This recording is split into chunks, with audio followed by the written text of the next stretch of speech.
Friends, continuous time signal का तो Fourier series coefficient हमने बहुत निकाल लिया।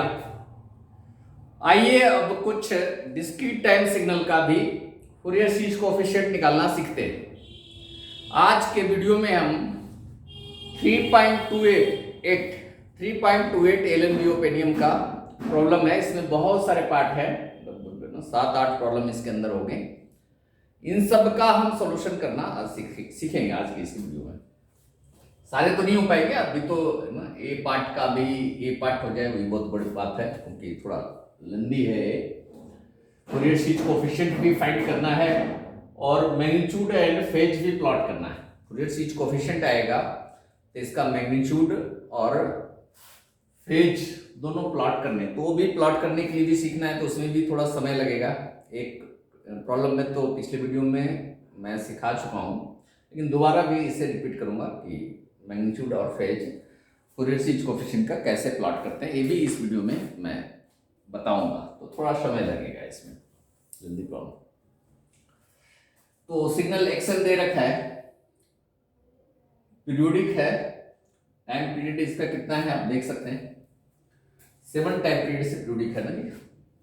0 वाला वैल्यू दोबारा 7 पे रिपीट कर रहा है, 7 वाला वैल्यू दोबारा 14 पे रिपीट कर रहा है।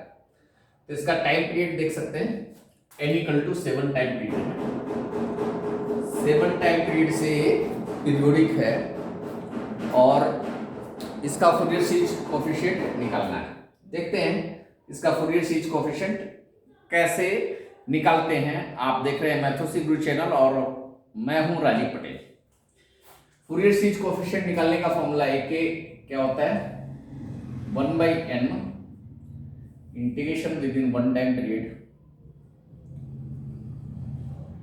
xn e⁻ -j⁻⁴n। ये होता है फूरियर सीरीज कोफिशिएंट निकालने का फॉर्मूला। इंटीग्रेशन इस समय डिस्क्रीट है तो समेशन होगा, ठीक है। xn की वैल्यू तो 1 है और 0 से लेके 6 तक हम सम करेंगे, 1/6, तो 0 से 4 तक ही 1 होगा। Summation of n = 0 to 4, xn की वैल्यू 1 है, 5 और 6 पे 0 है, तो 0 मल्टीप्लाइड बाई समथिंग 0 होगा, तो छोड़ ही देंगे उसकी।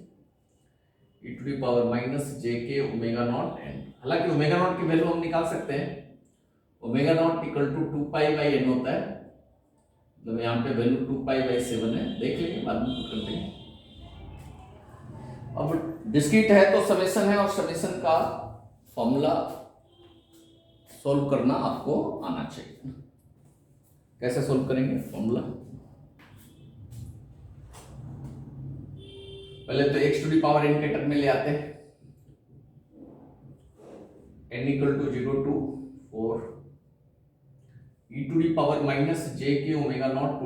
ले सकते हैं। और डिस्क्रीट में समेशन का फॉर्मूला होता है k = a to b x⁻k। x⁻k का फॉर्मूला होता है, क्या होता है, क्या होता है,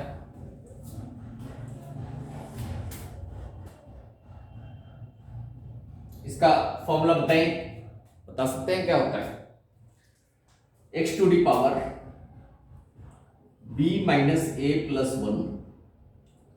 - x⁻a डिवाइड बाई x - 1। ये फॉर्मूला होता है इसका। ए वाला फॉर्मूला हम अप्लाई करेंगे फूरियर सीरीज कोफिशिएंट का। तो ये इसमें हम b+1 लिख सकते हैं, ये b+1 है। x⁻a कॉमन लेंगे तो ये हो जाएगा b - a+1 - 1 divide by x - 1। तो ये फॉर्मूला आप ध्यान में रख सकते हैं, या ये वाला फॉर्मूला ध्यान में रख सकते हैं। तो ये फॉर्मूला हम अप्लाई करेंगे तो क्या हो जाएगा, क्या बन जाएगा, ये 1/6, b की वैल्यू 4 है और a की वैल्यू 0 है। तो नीचे वाला फॉर्मूला हम यूज करते हैं तो थोड़ा ज्यादा, मतलब सिग्नल सिस्टम में ये वाला फॉर्मूला हमारे लिए ज्यादा यूजफुल है, तो ये वाला फॉर्मूला हम यूज करेंगे। x⁻a तो 0 है, e⁻ -j⁻⁴ 0 है, into e to the power minus j k omega nought to the power b minus a plus one, मतलब 4 माइनस 0 प्लस 1 होगा, minus 1 divide by e to the power minus j k omega nought minus 1 होगा। तो ये value आगे solve करता हूं मैं। 1/6 something to the power 0 1 हो गया, 4 प्लस 1 5, तो e to the power minus 5 j k omega nought minus 1 divide by e to the power minus j k omega nought minus 1। ये आ गई वैल्यू। अब इसको साइन कॉस में लाना है तो क्या करना पड़ेगा? हमने बताया था साइन कॉस में जो वैल्यू होती है, जैसे साइन थीटा की वैल्यू होती है, मतलब e to the power j theta minus e to the power minus j theta equal to 2j sine theta होता है। E to the power plus j theta e to the power minus j theta तो नहीं है ना जी, तो फिर इसे sine cos में कैसे लाएंगे? E to the power j theta को cos theta plus j sine theta ऐसा खोल देंगे क्या? नहीं, ऐसा नहीं करना है, ऐसे और समस्या है। तरीका क्या है वो समझिए। ये ई टू डी पावर 0 है ना जी, 1 है, मतलब ई टू डी पावर 0 है, तो इसके एवरेज वैल्यू से मल्टीप्लाई और डिवाइड करना। जैसे -5 प्लस 0 डिवाइड बाई 2 क्या हो गया? -5/2 से मल्टीप्लाई और डिवाइड करना, मतलब e to the power -5/2 J k omega not से मल्टीप्लाई भी करना, मतलब ये डिवाइड कर रहे हैं, और इसी से अच्छा माइनस तो पहले से ही है ना, तो पहले मल्टीप्लाई कर देते हैं फिर डिवाइड कर देते हैं। सेम काम नीचे भी होगा, -1 प्लस 0 डिवाइड बाई 2 -1/2, तो e to the power 1/2 J k omega not से मल्टीप्लाई भी कर रहे हैं, और ई to the power -1/2 J k omega not से भी मल्टीप्लाई कर रहे हैं, कैंसिल आउट हो जाएगा, सेम ही बचेगा। अब इसको अंदर दोनों से मल्टीप्लाई करेंगे, इसे भी अंदर दोनों से मल्टीप्लाई करेंगे, इसे हम अलग से सिंप्लीफाई करेंगे, ठीक है? इधर आइए देखते हैं। 5/2 -5 प्लस 5/2 कितना होगा बताइए जल्दी? -5 प्लस 5/2 कितना होगा? 5 2 जा 10, -10 प्लस 5 डिवाइड बाई 2, रिजल्ट क्या आ जाएगा? -5/2। -5 प्लस 5/2 रिजल्ट क्या आएगा? -5/2। ई to the power -5/2 J k omega nought minus 1 multiply होगा 5/2 से, तो e to the power 5/2 J k omega not. इसके अलावा जो बात था ना, मतलब इसको तो हमने मल्टीप्लाई कर दिया इससे, बाकी जो बच गया बाहर वो क्या बचा? ई to the power -5/2 J k omega not.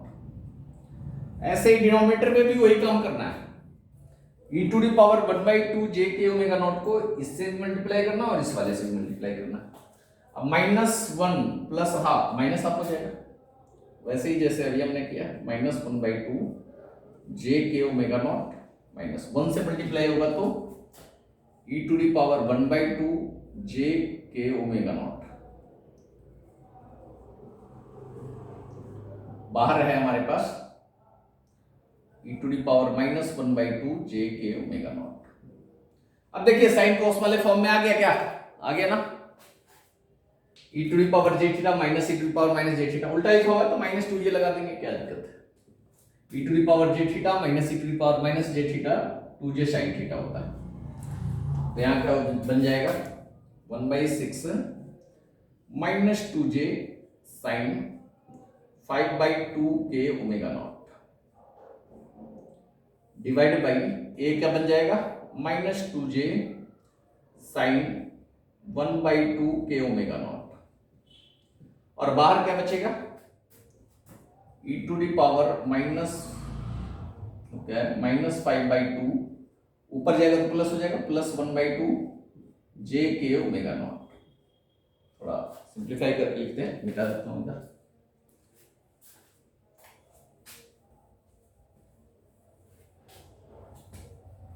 Formula वगैरह देखेंगे,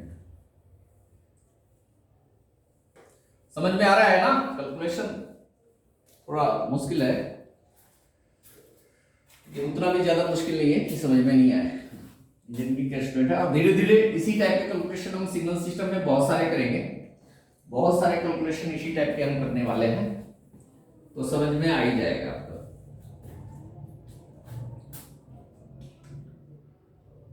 -2j कैंसिल आउट हो जाएगा, 1/6 साइन 5/2 के omega not divide by sign 1/2 के ओमेगा नॉट इनटू ये क्या हो गया, बेस तो सेम है, डिनोमिनेटर सेम है, सेम वही आएगा, -5 + 1 -4/2 j के ओमेगा नॉट। ओमेगा नॉट की वैल्यू 2π/7 पुट भी कर सकते हैं, साइन 5/2 के इंटू 2π/7 साइन 1/2 के इंटू 2π/7 -2j के 2π/7। इसको इधर ले लेता हूं, -j के 4π/7 साइन 5πk/7 साइन 5k/7, ये बन गया फूरियर सीरीज कोएफिशिएंट इसका। ठीक है, एक k = 0 पे sin 0 cos 0 अनडिफाइंड आ रहा है, कंटिन्यूअस रहता तो टेलर सूत्र भी लगा देते, तो a0 अलग से फाइंड करना पड़ेगा। इस वाले से a0 अगर फाइंड करेंगे तो क्या आएगा, a0 = 1/n summation of n equal to within one time period, summation within one time period xn, क्योंकि e to the power k = 0 put करेंगे तो e to the power 0 1 हो जाएगा, तो 1/n मतलब 1/7। अरे टाइम पीरियड तो 7 था ना जी, 6 क्यों ले लिए हम, सॉरी इन सब में हम 6 ले लिखे ना, टाइम पीरियड तो 7 था ना, 6 क्यों आ गया था, सॉरी टाइम पीरियड तो 7 है ना, तो 7 और यहाँ तो 7 गए भी कर दिए, 7 है नीचे है, ठीक है। 1/7 इंटू xn का सम 1 + 1 + 1 5 टाइम है ना 1, एक टाइम पीरियड में 1 2 3 4 5 5/7 हो गया। इसकी वैल्यू लिखनी चाहिए, तो ए वाली वैल्यू जो आई है k ≠ 0 के लिए, और 5/7 आया है, 5/7 आया है k = 0 के लिए, ठीक है। तो ये आ गया, determine the Fourier series coefficient. Fourier series coefficient ही निकालना था, रिप्रेजेंट नहीं करना था ना, जो करना है वही करें। रिप्रेजेंट करना है तो xn वाले में एक की वैल्यू पुट करके एक्सपेंड कर दीजिए। इसमें दूसरा काम दे रखा है ना, plot magnitude and phase of each set of coefficient a के, इसका मैग्नीट्यूड और फेज प्लॉट करना है, तो ये काम हम करने जा रहे हैं। आइए देखते हैं इसका मैग्नीट्यूड कैसे प्लॉट करेंगे।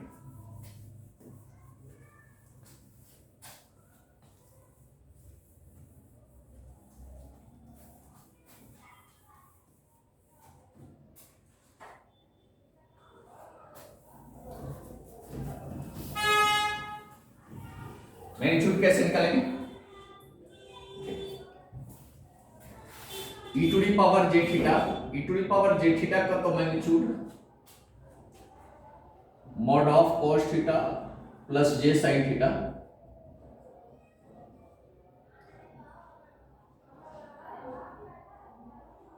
√Under cos square theta plus sin square theta 1 ही होता है, ठीक है। e to the power j theta का मैग्नीट्यूड तो 1 ही मिलेगा, तो मॉड ऑफ एक ही करेंगे, मॉड ऑफ बाकी k ≠ 0 के लिए निकालते हैं, k = 0 के लिए तो 5/7 है ही, mod of e to the power -j k 4π/7, ज्यादा ऊपर तो नहीं लिख रहा हूं मैं, आ रहा है, दिख रहा है, sin 5πk/7 divide by sin 7 sin πk/7। e to the power j theta का मैग्नीट्यूड 1 हो जाएगा, तो इसको लिख सकते हैं mod of sin 5πk/7 upon 7 divide by 7 sign pi के अपॉन 7। ये मैग्नीट्यूड हो गया, ठीक है। मैग्नीट्यूड ऑफ ए के हम प्लॉट कर देंगे।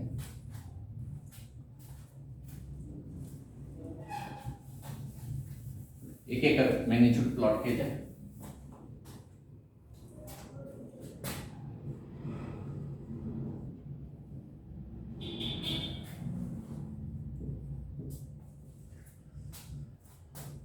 तो क्या होगा,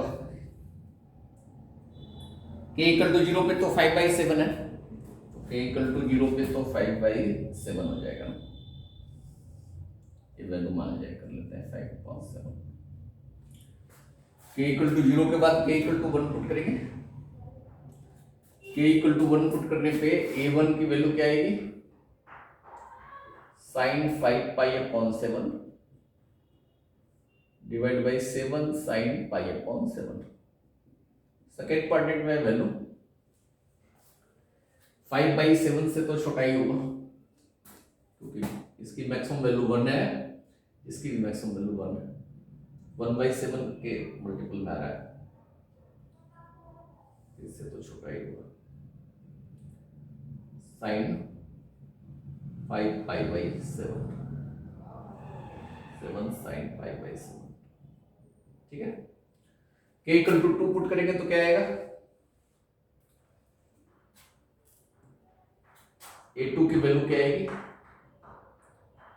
साइन 10π/7 डिवाइड बाई 7 साइन 2π/7।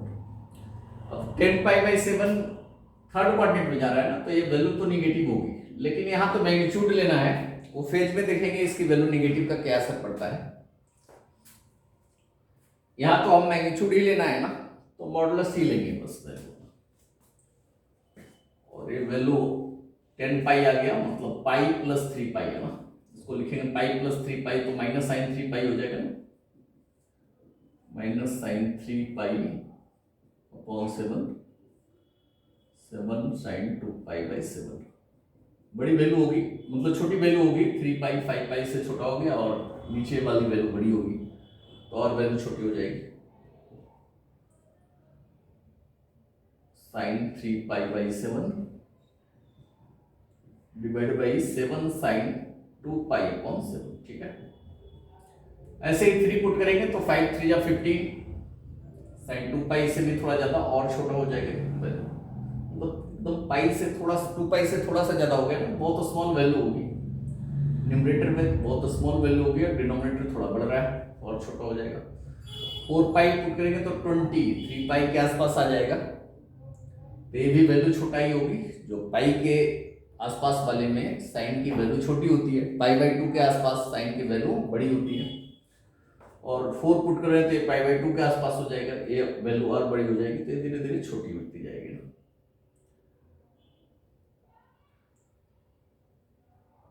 इस तरह से छोटा होगा, फिर बड़ा भी होगा, इस तरह से चलता जाएगा। नेगेटिव चूंकि मॉड है तो लेफ्ट साइड भी वही चीज आएगा,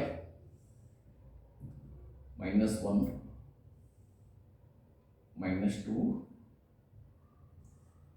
-3, और एक हमको बनाना भी कहां तक है, 1 टाइम पीरियड तक ही बनाना है ना। जो फूरियर सीरीज कोएफिशिएंट होता है डिस्क्रीट का, वो एक टाइम पीरियड के बाद फिर बार बार क्या करता है, सेम टाइम पीरियड के बाद फिर बार बार क्या करने लगता है, रिपीट करने लगता है, तो ये वैल्यू फिर बार बार रिपीट भी करेंगे ना। 7 एक टाइम पीरियड के लिए बन गया ना, फिर यही वाली वैल्यू देखिएगा कि -3 वाली वैल्यू फिर किस पे आ जाएगी, 4 पे आ जाएगी। जो वैल्यू -3 पे है ना, वही वैल्यू 4 पे आ जाएगी, मतलब 3 और 4 की लगभग बराबर हो जाएगी। फिर -2 वाली वैल्यू फिर किस पे आ जाएगी, 5 पे आ जाएगी। फिर -1 वाली वैल्यू 6 पे आ जाएगी। फिर 0 वाली वैल्यू 7 पे आ जाएगी, तो 7 पुट करेंगे तो फिर वापस 5/7 आ जाएगा। देखिए k की वैल्यू अगर 7 पुट करेंगे तो साइन 5π की वैल्यू -1 होता है, और 7 पुट करेंगे तो साइन पाई की वैल्यू -1 होता है, तो ये वैल्यू 5/7 ही हो जाएगा, ठीक है।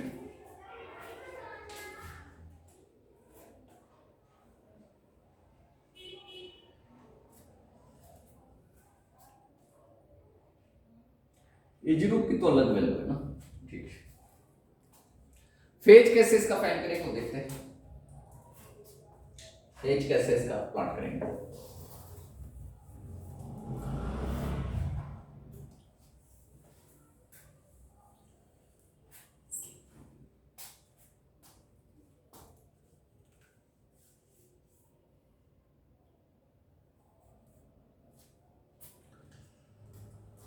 फेज इसका कैसे फाइंड करेंगे। आप जानते हैं phase of Z1 into Z2, phase Z1 plus phase Z2 होता है। और फेज निकालने के लिए क्या बताए थे, phase of Z equal to x plus i, x plus j y का क्या होता है, tan inverse y upon x होता है, जिसकी वैल्यू हम बताए थे। अलग अलग वैल्यू होती है, आप लिख लीजिए। tan inverse y upon x की वैल्यू हम क्या लेंगे, 4 वैल्यू आएगी। First coordinate second coordinate depend करेगा। tan inverse mod y upon mod x होगा,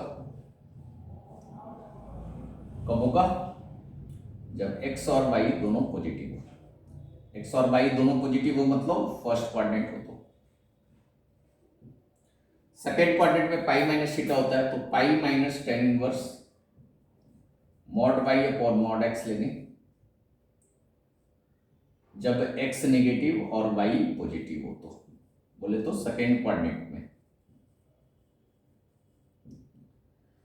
थर्ड क्वाड्रेंट में माइनस पाई प्लस थीटा होता है, minus pi plus tan inverse mod y upon mod x लेंगे। हम फेज दिखा रहे हैं माइनस पाई टू पाई के बीच में है। बहुत सारे लोग 0 से 2 पाई के बीच लेते हैं ना, तो ये वाली value minus pi plus theta हमने लिया है ना, वो लेंगे पाई प्लस थीटा लेंगे। अभी हमने रेंज हम क्या ले रहे हैं, माइनस पाई टू पाई, और फेज का रेंज माइनस पाई टू पाई ही लेना चाहिए, ज्यादा बेटर होता है। एक्स निगेटिव और वाई निगेटिव दोनों निगेटिव हो तो ये थर्ड क्वाड्रेंट में जा रहा है ना। अगर थर्ड क्वाड्रेंट में कोई पॉइंट है तो उसका फेज इस तरीके से निकालेंगे। फोर्थ क्वाड्रेंट में होगा तो क्या होगा, minus tan inverse mod y upon mod x, जब x पॉजिटिव y नेगेटिव हो तो, मतलब फोर्थ क्वाड्रेंट में। तो AK का फेज निकालना है तो कैसे निकालेंगे, phase of AK equal to phase of e to the power minus JK 4 pi by 7 plus phase of sine 5 pi के by 7 divide by sine pi के बाई 7। कॉन्स्टेंट से को फेज से कोई लेना देना नहीं होता है। तो e to the power j theta का फेज तो थीटा ही होगा ना जी, तो इसका फेज तो माइनस 4 पाई के बाई 7 हो गया, प्लस इसका फेज हमें देखना पड़ेगा कि क्या आ रहा है,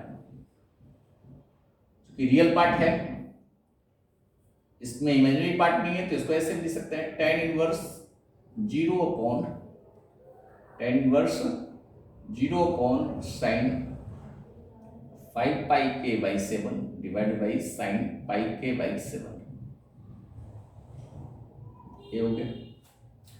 अगर tan इनवर्स y 0 है ना, tan इनवर्स 0 है तो डायरेक्ट भी लिख सकते हैं tan इनवर्स 0 अपॉन x है ना, तो डायरेक्ट आप लिख सकते हैं फेज 0 लेंगे जब x पॉजिटिव हो तो, फेज पाई लेंगे जब x नेगेटिव हो तो, ठीक है।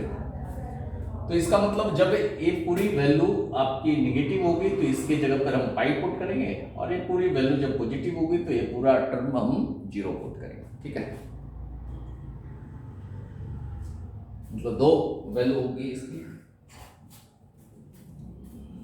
नोट डाउन कर लिया है हमने। चलिए अगर चाहे तो अलग अलग करके हम वैल्यू लिख सकते हैं। जब ए वाली पूरी वैल्यू पॉजिटिव होगा तो क्या होगा, ये पूरी वैल्यू नेगेटिव होगा तो क्या होगा, जो वैल्यू आएगी ना,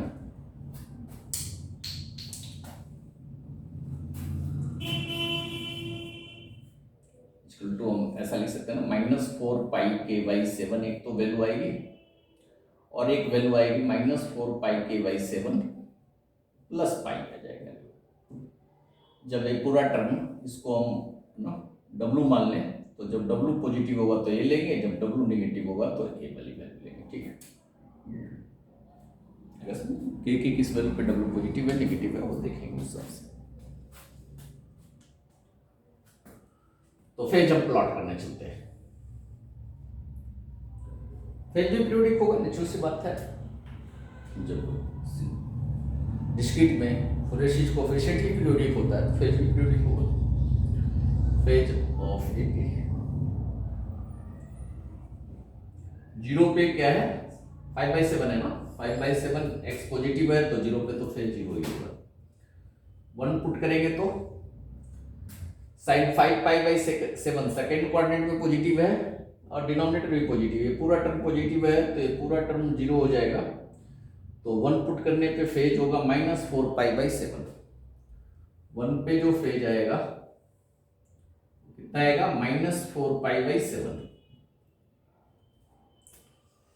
बड़ी मुश्किल है खोया मेरा दिल है, कोई उसे ढूंढ के लाए ना। सब ऊपर से जा रहा है दिमाग के, आ जाएगा धीरे धीरे समझ में आ जाएगा। अभी बहुत सारे प्रॉब्लम में मैग्नीट्यूड ऑफ फेज प्लॉट करने के लिए सीखेंगे। बहुत सारी चीजें हमने बता दी है ना, वॉच भी हो रहा होगा, बहुत सारी चीजें धीरे धीरे आ जाएगा समझ में। ठीक है, 2 पुट करेंगे तो 10π/7। 10π/7 किस क्वाड्रेंट में जा रहा है, थर्ड क्वाड्रेंट में। 10π/7 क्या होता है, पाई प्लस 3π/7 थर्ड क्वाड्रेंट में जा रहा है ना। थर्ड क्वाड्रेंट में साइन निगेटिव होता है तो एक क्वांटिटी क्या हो जाएगी, लेस देन 0, निगेटिव हो जाएगा ना, क्योंकि 2 पुट करेंगे 2π/7 फर्स्ट क्वाड्रेंट में, थर्ड क्वाड्रेंट में निगेटिव वैल्यू आ गई तो -4πk/7 प्लस पाई, मतलब 2 पुट कर रहा हूं ना मैं, -8π/7 प्लस पाई हो जाएगा ना, कितनी वैल्यू हो जाएगी करना तो। अच्छा एक और बात है कि ये वाली वैल्यू, ये जो फेज है ना, ये वाली फेज को भी हमें -π से पाई के बीच में ही रखना है, ये चीज ध्यान रखेंगे। कोई भी फेज हम -π से पाई के बीच में ही रखते हैं। तो ये कितना हो जाएगा, -8π/7 प्लस पाई, ये वैल्यू कितनी होगी, -π/7। ये वैल्यू कितनी होगी, -π/7। तो 2 पे फेज हो गया -π/7। 3 पुट करेंगे तो 15, ये फर्स्ट क्वाड्रेंट में जा रहा है, ये भी फर्स्ट क्वाड्रेंट में जा रहा है। फर्स्ट क्वाड्रेंट में जा रहा है तो वैल्यू 0 आएगी। 3 पुट करेंगे तो कितना हो जाएगा, 4 3 जा -12π/7। -12π/7 को क्या लिख सकते हैं,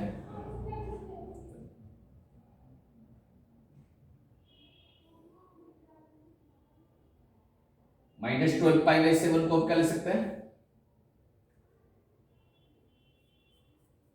7 to 14 ना, मतलब 2π -2π प्लस 2π/7 ना, ऐसा भी लिख सकते हैं। तो 2π प्लस कर दें या 2π माइनस कर देंगे तो फेज पे तो कोई फर्क पड़ेगा नहीं ना। तो इसमें 2π -2π प्लस 2π/7 करेंगे तो ये सेम वैल्यू आएगी। तो -12π/7 लिखना उचित नहीं है, वैल्यू -π से पाई के बीच में आनी चाहिए। तो इसको -2π प्लस 2π/7 लिखते हैं। ठीक है, मतलब इसमें हमने 2π प्लस कर दिया, 2π प्लस कर दिया तो वैल्यू क्या आ गया, 2π/7 आ गया। तो 3 पे फेज हो गया 2π/7। 4 पुट करेंगे तो 5 4 जा 20 है।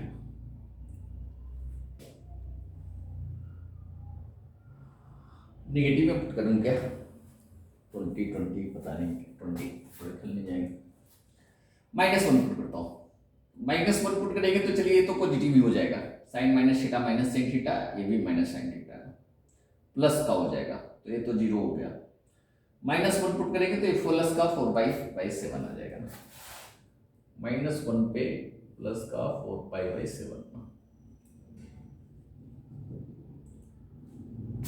और वैसे ही -2 पुट करेंगे तो ये तो पॉजिटिव तो आ जाएगा, लेकिन 10π/7 निगेटिव होता है ना, सेकंड क्वाड्रेंट में भी देखा है ना। माइनस तो बाहर आके दोनों तरफ से माइनस बाहर आके कैंसिल आउट हो जाएगा, लेकिन ये जो वैल्यू 10π/7 आएगा ना, ये सेकंड थर्ड क्वाड्रेंट में आ रहा है, तो उसके कारण से निगेटिव होगा, तो इसका पाई तो आएगा। और इसमें हमने -2 पुट किया है, तो 8π/7 प्लस पाई है ना, क्या आएगा 8π/7 प्लस पाई है ना। इसको लिख सकते हैं π/7 प्लस पाई प्लस पाई, मतलब π/7 प्लस 2π। अब 2π किसी को प्लस या माइनस भी कर सकते हैं, तो ये वैल्यू π/7 आ गया। मतलब -2 पे वैल्यू कितनी आ गई, π/7 आ गया। एक टाइम पीरियड में भी मीनिंग हुआ है ना, मतलब 7 टाइम पीरियड से पीरियडिक है ना। -3 पे भी निकाल लें, -3 पे ये तो माइनस तो बाहर आके कैंसिल आउट हो जाएगा, sine minus theta minus sine theta होता है, दोनों से माइनस बाहर आएगा तो कैंसिल आउट हो जाएगा। 15π 14 + 1 मतलब फर्स्ट क्वाड्रेंट में आ रहा है, ये भी फर्स्ट ये पॉजिटिव आ गया, पूरा पॉजिटिव आ गया। -3 पुट करेंगे तो 4 3 या 12π/7 हम 12π/7 12π/7 को लिखें तो क्या लिखेंगे 2π - 2π/7, तो ये वैल्यू आ गई -2π/7।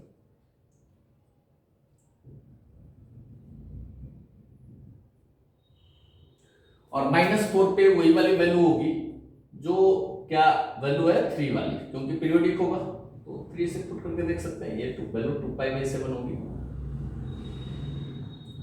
फिर ऐसे ही 4 पे वैल्यू होगी सेम होगी जो -3 पे आई है, तो 4 पे वैल्यू क्या आएगी -2π/7।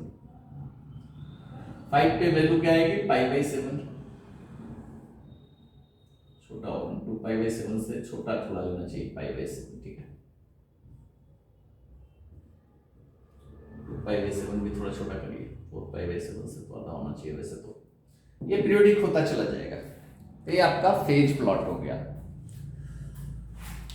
थोड़ा डिफिकल्ट है, लेकिन अगर हम बार बार प्रैक्टिस करेंगे तो बहुत ज़्यादा समय नहीं लगना है। एक बार कंसेप्ट दिमाग में बैठ गया तो बहुत ज़्यादा भी मुश्किल नहीं। मुश्किल तो यही है, जो मुश्किल है तो उसको तो कुछ किया नहीं जा सकता है, लेकिन बहुत ज़्यादा भी मुश्किल नहीं। तो 3.28 का हमने ए पार्ट किया, बी पार्ट, सी पार्ट और भी आगे करेंगे। जिनको मैग्नीट्यूड ऑफ फेज अच्छे से समझना है तो इन सारे वीडियो को रिपीट कर करके बार बार देखिए, धीरे धीरे समझ में आ जाएगा और पूरा क्लियर हो जाएगा धीरे धीरे कंसेप्ट। कोई समस्या कोई परेशानी की वाली कोई बात नहीं है। बहुत बहुत धन्यवाद आप सभी का।